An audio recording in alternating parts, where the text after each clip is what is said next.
Welcome to East Meets West, and today I have a very special guest that will share his life journey as a leader. And I had the privilege to meet GT Bustin, and he's going to tell us what is Yambrumari, Yambrumari. I'm not That's sure, correct. but You got it. yeah, yeah, tell what that means. But I want to share, I met GT in Papua New Guinea. And the first time I'm going to meet him, he is actually trying to save me. And this whole aspect of, getting in the country and immigration problems and what's not, but he was there to save me and get me out of that problem. And that's how I first met him. But there's so much about him I learned during that trip there, and amazing work he's doing as an inspirational speaker. He's a visionary coach, a proven change maker. And I can actually attest to that because I've seen him in action in Papua New Guinea and his love for people. And, it come back to his mission that he says that to inspire people to become the best version of themselves and reach their full potential. And it's amazing because that's also my mission in life, to be able to help people do that. And, he says he believes every individual has the potential to create lasting impact and a life of significance, to live a life of significance. So through his speaking, his coaching, his mentoring, he shares practical lessons shaped by real world challenges in some of the most difficult environments. Yes, and that is true. He's going to tell us about those environments that he worked in and how he functioned in those environments. And his passion is to inspire change, equip leaders, and empower teams to thrive, right? And so, he's also part of the John Maxwell whole team there and the work that he's doing too. And I think the passion to serve is there in all of us pretty much. And I really appreciate that. He's so busy. In fact, he might be running off on a flight soon. And he's given us this opportunity to hear from him and get to know him a little bit, and also to impact some knowledge or impart some knowledge into us. And I look forward to hearing and learning from him. He's going to also tell us what is this white crocodile about, and his organization that he's running there in Papua New Guinea. So, GT, welcome to East Meets West, and I totally appreciate you giving us this time here to learn and grow. And I know that's what you stand for, and you're giving back to us, and we really appreciate that.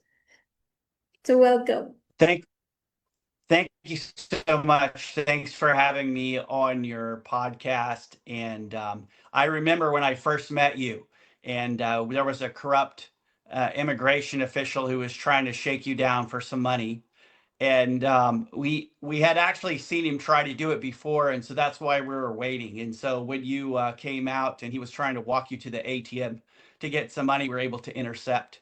And unfortunately, that's not a nice way to enter a country, but I think you had a good experience. And I'm really glad that you came down to Papua New Guinea and were a part of the launch for a nation transformation program we call Senesim PNG. In Papua New Guinea, Senesim means transformation or change. And so Senesim PNG, we launched in 2022 with your help and the help of John Maxwell coaches around the world and John Maxwell himself and his team. And I have to tell you that it's going very well in the country. Things in Papua New Guinea don't happen quickly, but we are seeing that people across the country are going through the program, and it's actually gaining momentum now, almost 4 years later. And so we're still at it, and we're now in the schools. And we have the third curriculum we'll be introducing to the schools this year. And so it's having an impact on thousands of lives. And I'm excited about that. But I was really excited to meet you and the fact that you have been to Papua New Guinea And here's something I don't know if you know. Uh, when I was about, I think, 4 years old, my family left Papua New Guinea and they actually came to Guyana for 1 year. And I Wow. lived there for 1 year. And yeah, so it has a special place in my heart. I mean, I was a kid, so I don't have a lot of memories, but I do have memories of the kids that I played with from Guyana, my little playmates, and also it was a tense political time then. And when there were marches in the streets, we kind of had to hide and keep our heads down uh, because of the tension that was there at the time. But it sounds like things are much better now. And I'm really excited to be on your podcast today. That's amazing. I didn't know that part that you were here in Guyana. So you need to come back and visit now. It's been too long. Definitely. Yeah. Definitely. I'd love to see the country now and how it is. But everybody I've met from Guyana is just absolutely lovely. And I look forward to coming back someday. I'm glad to hear the program is going. I really enjoyed spending time with the people there in PNG. And even until now, actually, some of them that took my information connect with me on Facebook and would send message, would ask advice about businesses and different things actually. And so it's amazing that, there are people who are hungry to do something. I think that was the first country that I have ever visited and saw so many people just sitting on the street. The whole aspect of the work not available and underemployment or lack of employment, I should say, in a country. And for me, it was like something shocking coming from my country, for one, that we don't have 1 million people, and to see so many people too, and then so many out of a job. And it just put things into perspective. And so Titi, tell us, what is this Yambumari?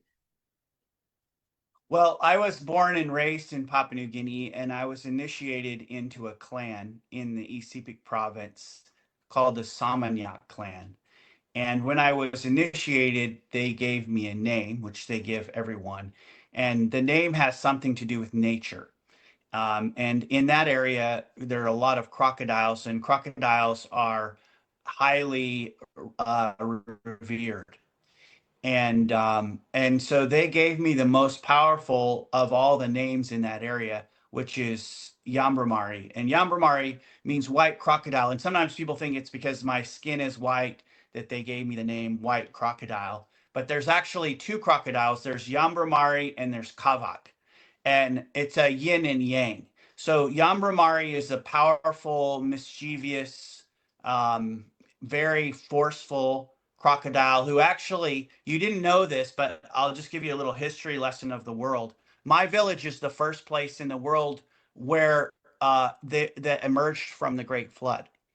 And the reason why is because 𝐉𝐸𝐴𝐷 called down lightning and dried up the waters in our village. And then after that dried up, then the waters receded around the whole world and finally got to Guyana. And you guys came out of the flood, but we came out first.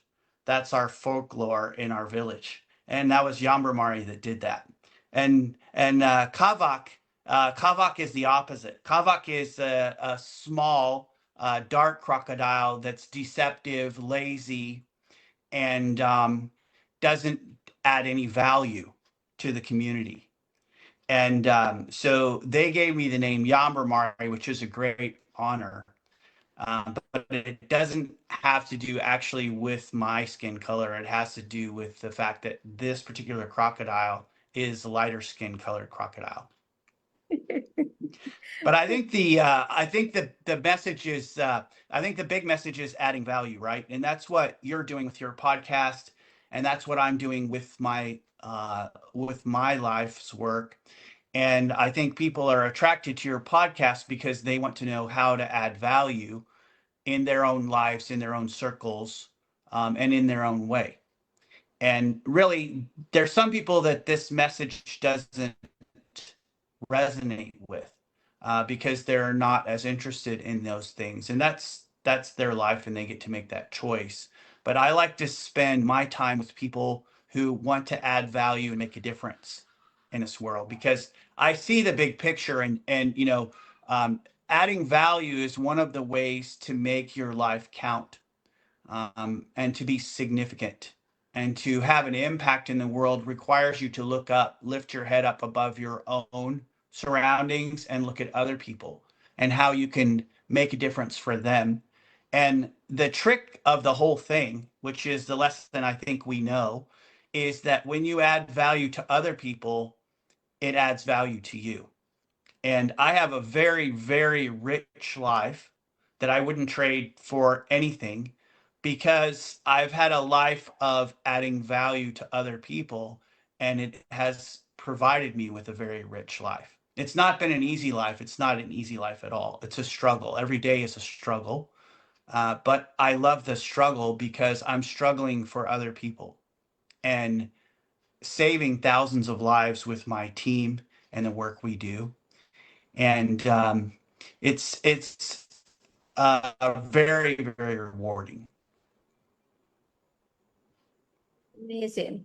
And it's definitely, I do believe today I was in a panelist with the women chamber in Guyana here, and we were talking about giving back, being mentored and being able to mentor someone back. And I said that I think we're on this earth to help each other. And if we don't know why we're here to lift each other up. And so we can serve each other. And I don't know how many people would believe something like that, but I do believe that's why we're here. So if I can help you with something, I'm here. I'm here to serve you if I can do it. And likewise, someone might be able to do something back for me, and we're able to serve each other. But it's a whole different thinking and mentality of that. And so I do appreciate, you are adding value to us here today. And so, GT, tell us a little bit about your leadership journey. The things then that you do. What are some of your challenge as a leader? Well, I started a medical float plane operation when I was 21 years old for Papua New Guinea. And I had no money. I didn't know how to fly an airplane. I had never started an organization. I actually wasn't done with university yet. And I decided that I was going to start this medical float plane operation that was going to fly into the jungle, land on the water, and be able to provide medical services to people that would otherwise die. And so it was a lifeline from the hospital out to the remote communities, where it would take days for them to get there on the river on a canoe. And then there was, a road that had to be navigated. It was very rough and damaged and long. Or you could fly on an airplane that could land in the water next to your canoe. You could get in the airplane, and then it would take off, and in an hour would have you at the hospital, put the wheels down and land on the runway, and then it was just 5 minutes to the hospital. So I started that when I was 21, but I started it with nothing but a dream. And that really helped me with my leadership abilities and understanding, because to do that, you have to put together a group of people that are willing to follow you. And so I learned a lot about that. And I guess the first lesson that I would share with people is that I learned very, very quickly to borrow other people's experiences and other people's knowledge. I had this opinion, and I still do. Why should I learn something myself the hard way that someone else has already learned the hard way and could easily just impart that knowledge to me? But that requires a couple things. One of them is it requires you to seek those people out and to develop a relationship with them. And sometimes that's challenging. And especially the more knowledgeable and the more successful the person is, the more challenging it is to develop that relationship. But that's really important.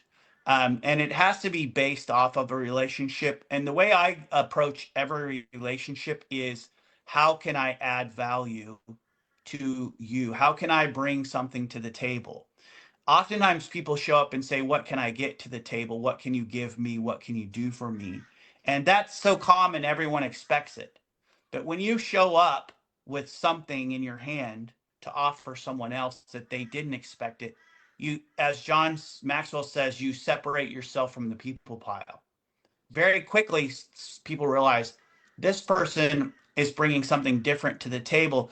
And not only are they just trying to get what they can get, they're willing to put in the work to do something to get value. And so I chose 4 mentors that were as high as I could reach up the ladder at age 21. And I got some incredible mentors. And I would lean very heavily on their knowledge and on their wisdom. And so that's something that put me light years ahead, because if I had to learn what they took them 30, 40 years to learn, it would have been a massive struggle for me. But I could quickly take what they said and adapt it and and employ it into my mission, what I was trying to do. And so that jumped me ahead. And I can't stress that enough. And I'm a lifelong learner of people who are more advanced than me. And sometimes I think we often make a mistake of sometimes feeling like, if people are more advanced than us, then sometimes people want to compete with people that are more advanced, or they want to puff themselves up and act like, well, I'm just as advanced. Or they want to discount them and say, well, their life isn't like my life. And so we're not the same. They came from a different world, and I'm down here and they're up there. So you have to overcome those barriers. But when you tie into someone and offer value to them, then what happens is they're willing to offer value back to you. And so when it came to developing mentors and coaches and advisors, I offered value to each one of them, and they responded in kind. And that really started my leadership journey. So I kind of did a hack, if you will. I was way ahead of 21-year-olds my age, because I sought out people that were actually in their 50s and 60s and had accomplished significant things in lives. And they helped me build the organization from scratch with their knowledge.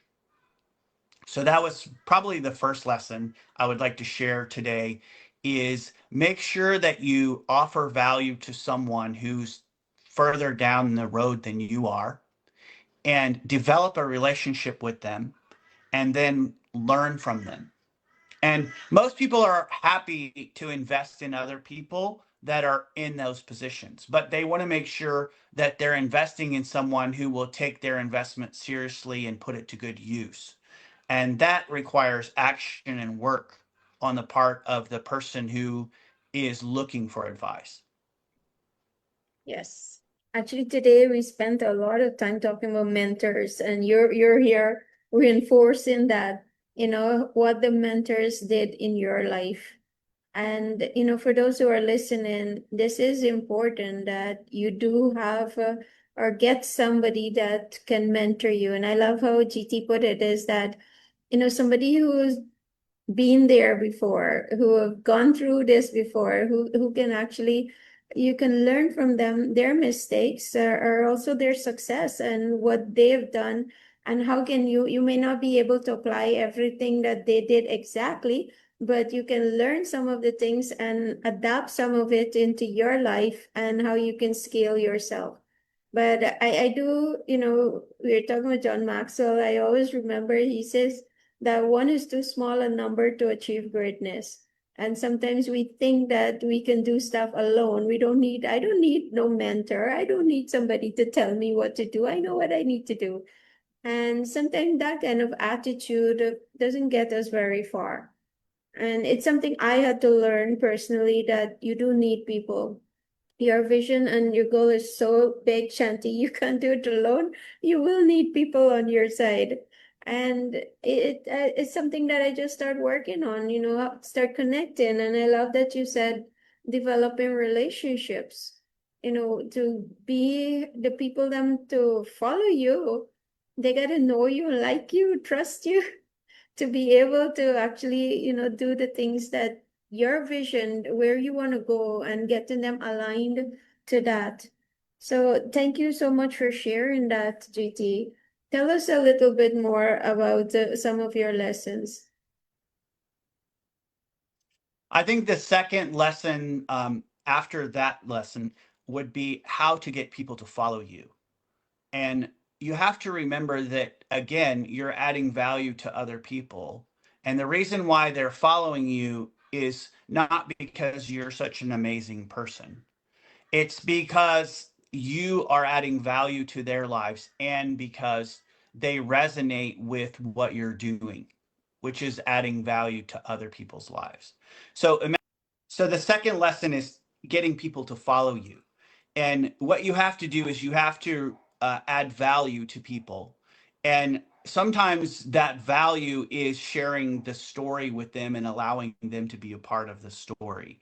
So when I was raising money in the United States for a medical float plane in Papua New Guinea, most people in the United States didn't even know where Papua New Guinea was. And I was asking them to give me money to buy an airplane to save lives in a country they didn't know existed. And so it was challenging. But what I learned very quickly was to allow them to be a part of the adventure. And so I called it an adventure in faith. In fact, that was the tagline for the entire thing, was an adventure in faith. So my message to them was, I'm on this big adventure and I want you to be a part of this adventure. And what I'll do in return for you helping me financially is I'm going to share this adventure with you. And I did. And the first person who actually donated was the librarian at my university, and she donated $20 a month for about 12 years until she died. And every month she would get a letter about that adventure and what happened. And she told me, she said, I look so forward to those letters to find out what my $20 helped to accomplish. And it was adding value to her. And so when we are doing something significant and we need people to follow, we need to remember they're not following us because we're amazing. It's because we're adding value to their lives and we're doing something that resonates with them, which is adding value to other people's lives. And whenever we forget that, then we're off tune.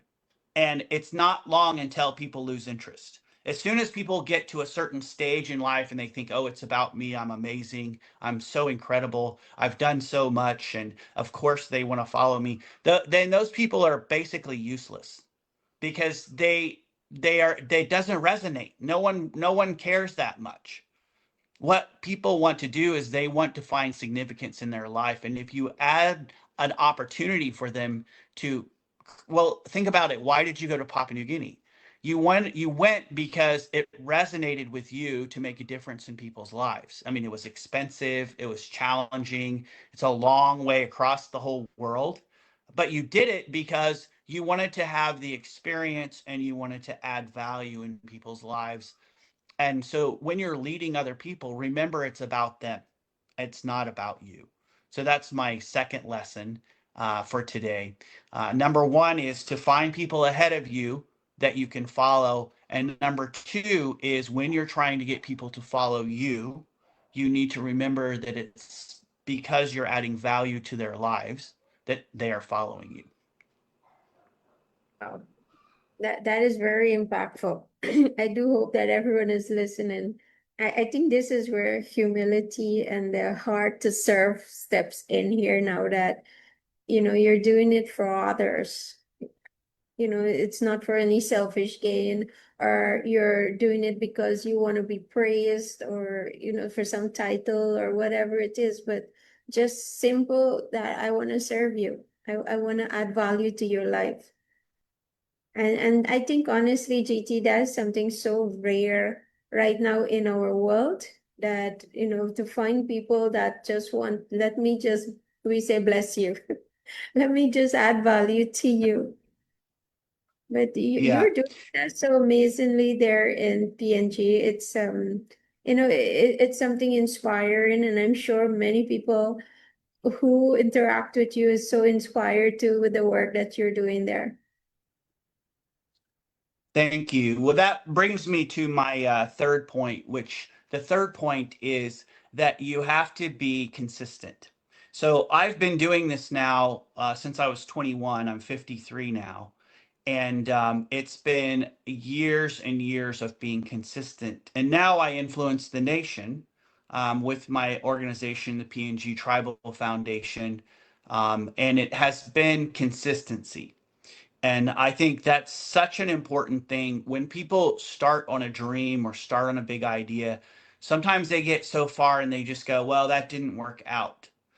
But that's not how it works. If you want to have impact, you have to be consistent. You have to stay at it for a long run and realize that you're on a journey, you're on a marathon and not on a sprint.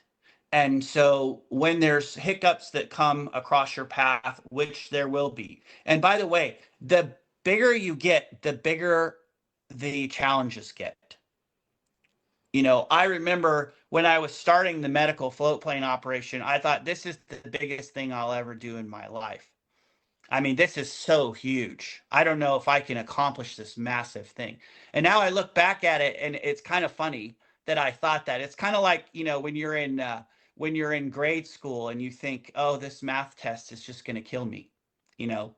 And then you look back and you don't even really remember the math test. That's the way it's the challenges grow equal to the size of the dream.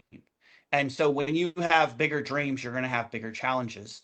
And that brings me to my fourth point, which is embrace the struggle because it's going to be a struggle. And, when we're talking about helping other people, one point I want to make, it's not all about helping other people. I mean, if we were just to be, so sacrificial in our lives and all of that, that's great. But we do it because we get value out of it as well for ourselves. And that's what people often miss is that you actually are getting great value out of helping other people. It's adding so much back to you. And that's probably not your primary motivator, but it is a sustaining factor. Because you just think about it, if you're just constantly giving to someone and they're constantly taking, that's not very sustainable. After a while, you start going, this is a one-way street and I'm tired of it. But if you are someone who gives to other people and you realize that I'm adding value and it's adding value to my life, then it becomes a way of being. And you understand that because I'm doing these things, I have a richer life. I am more fulfilled. Maybe it's I'm constantly the giver in this situation, but the receiver is taking what I'm giving them and making something out of that. And I have to tell you, as generous as I am in my life, I'm also someone who can flip a switch and completely not help someone. I don't just give and give and give and be taken advantage of. And I've had so many people over the years who have taken advantage of me, of my kindness. And so that switch is a lot easier to flip these days than it was in the beginning. And I think we have to do these things on balance. There are some people that they just will take whatever we give them, but they won't actually make anything from it. They just want us to do the work for them. Just recently, I rescued a street boy and I gave him all of the opportunities he needed to succeed in life. But I told him, I said, this is really up to you. Whether you decide you want to live off the streets and get education and have opportunity in lives, and his big dream was to learn how to drive a car. And I said, absolutely, we'll teach you how to drive a car, but first you have to learn how to read. And if you put in the work and learn how to read, and also you have to work every day. So I'm going to give you a job. And if you don't work 4 hours a day, then that tells me you're not really interested in living off the street. Your choice is that you want to live on the street. You just want me to give you food and housing and make it easy for you, but not actually have you invest. And so the term I use is my power matches your power. It's my kids growing up as well. If you want me to do something for you, I'll put in the work, but it's going to match your level of work. It's not going to be that I'm going to do all the work and you're going to do none of it. That's not going to work. So I'm very clear to people when I'm trying to help them. If you're someone who's looking for a hand up, you're trying to make a difference in your life, and I have the ability to help you, I will. But as soon as I see that you're actually not interested in making a difference in your own life and you're not willing to put in the work yourself, then I'm not going to waste my time investing in you. I'd rather invest in someone else or invest in myself. So I think we need to be very clear with our good work and our willingness to help other people. Not everyone deserves it. And that's a very important point, I think, because sometimes it's just like, well, I'm just a doormat and everyone can walk on me and that's fine because I'm a giver and they're all takers. That's exhausting.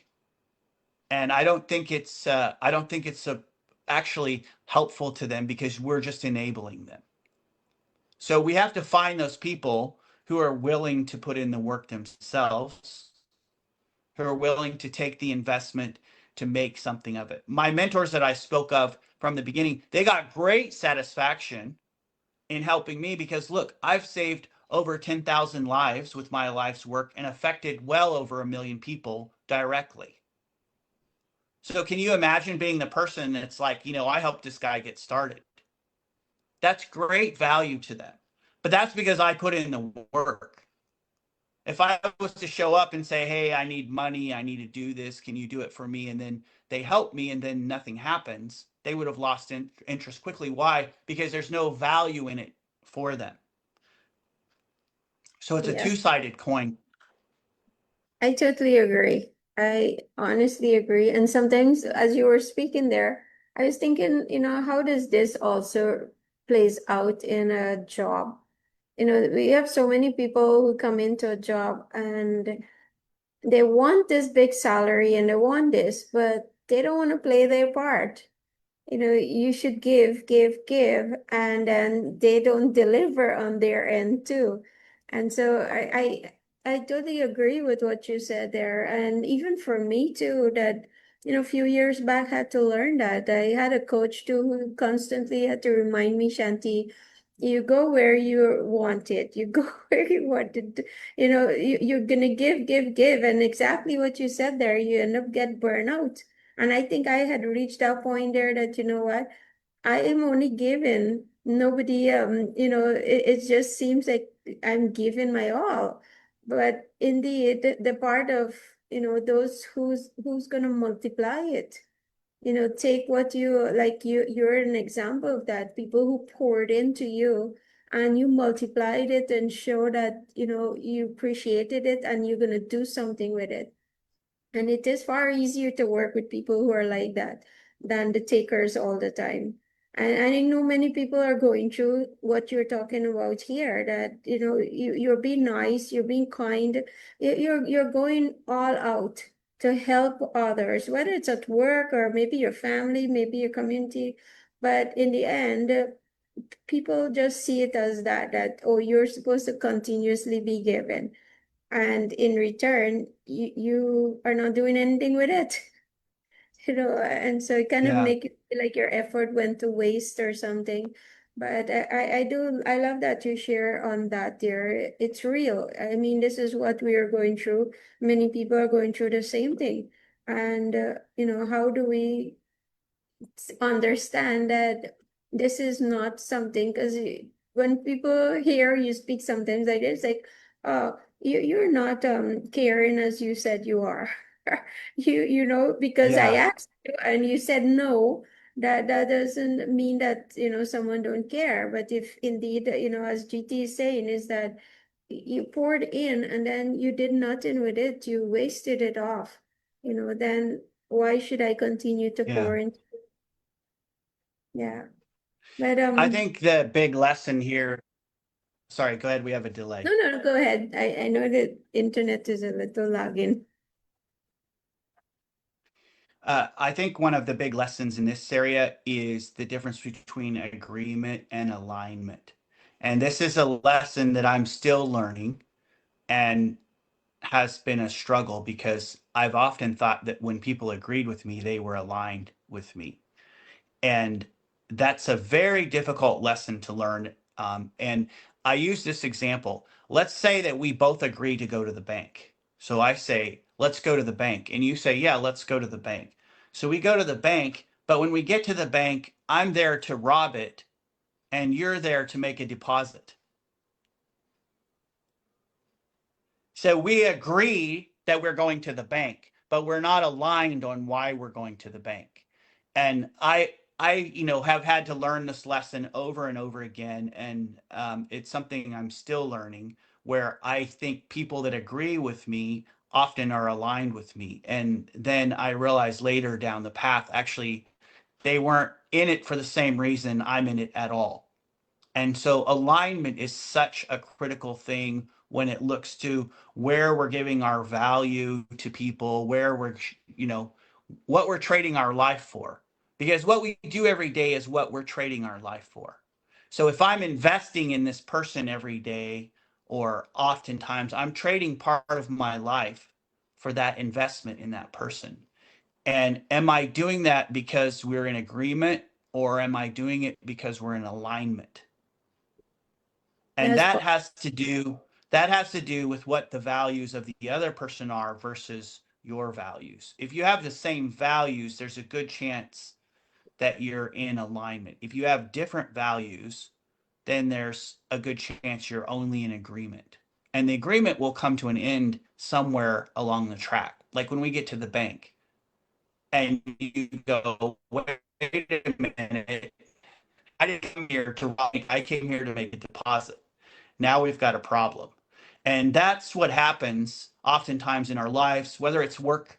The other thing I'd like to stress is because my life has been helping people and I've developed, international organizations to help people. Sometimes people will say, "Oh, well, that's so amazing. I'm only doing this."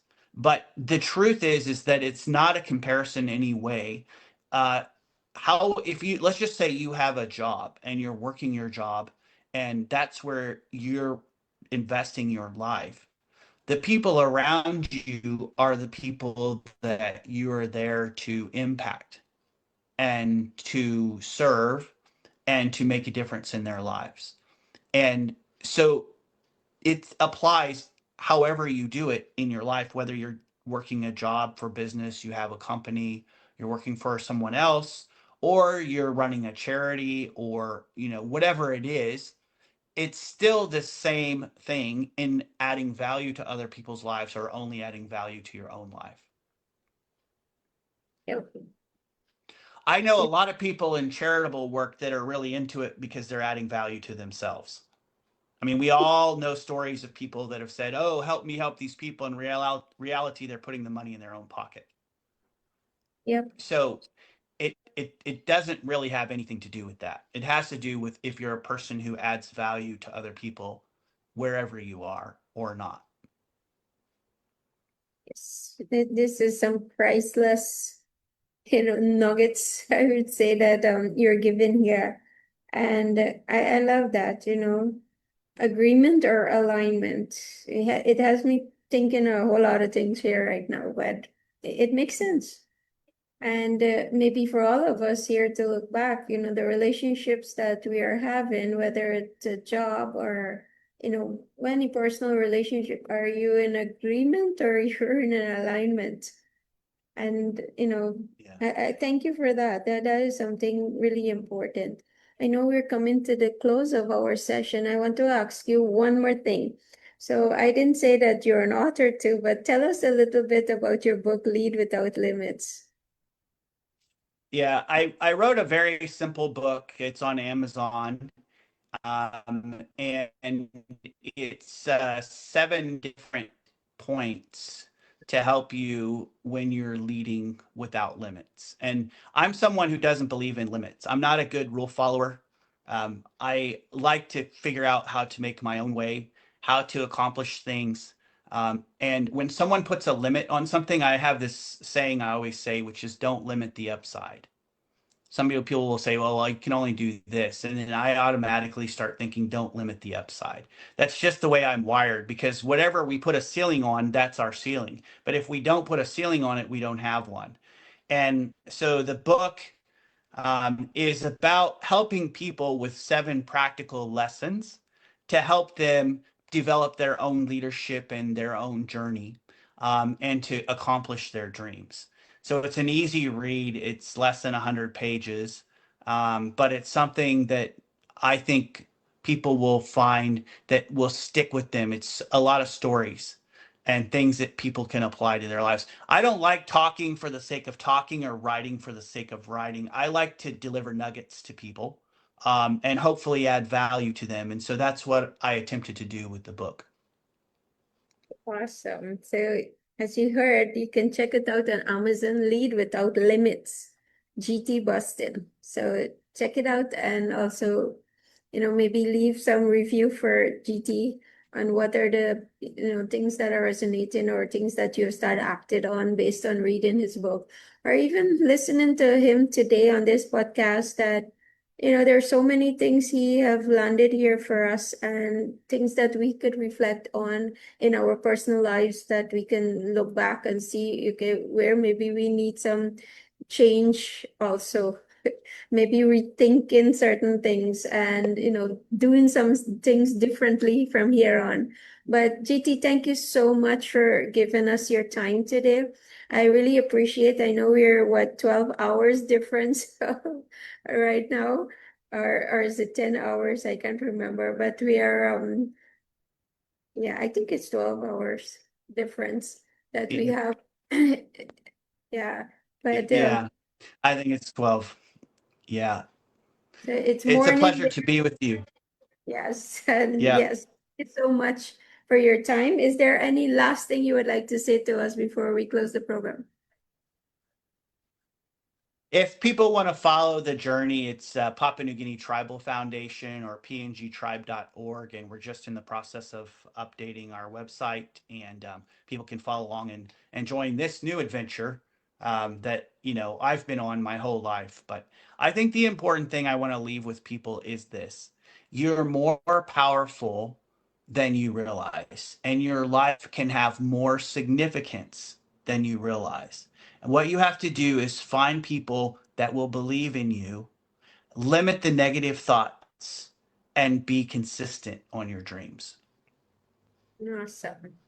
Thank you so much for that. You're powerful. And say it with power too. So guys, share Exactly. this recording, share this time that we're having here. Ask any question, please post your question in the comment section, and we are going to respond to you, or share any of your story too, as you want to, as you learn from GT here too. So again, thank you for being on the program, GT, and really appreciate that you made the effort to be with us today. All the best in the work you're doing there. Or maybe one Thank day I'll see you back in PNG, or you might come to Guyana to actually visit us back, since you've been here. That's a great possibility. Thanks for having me, Shanti. Okay, take care.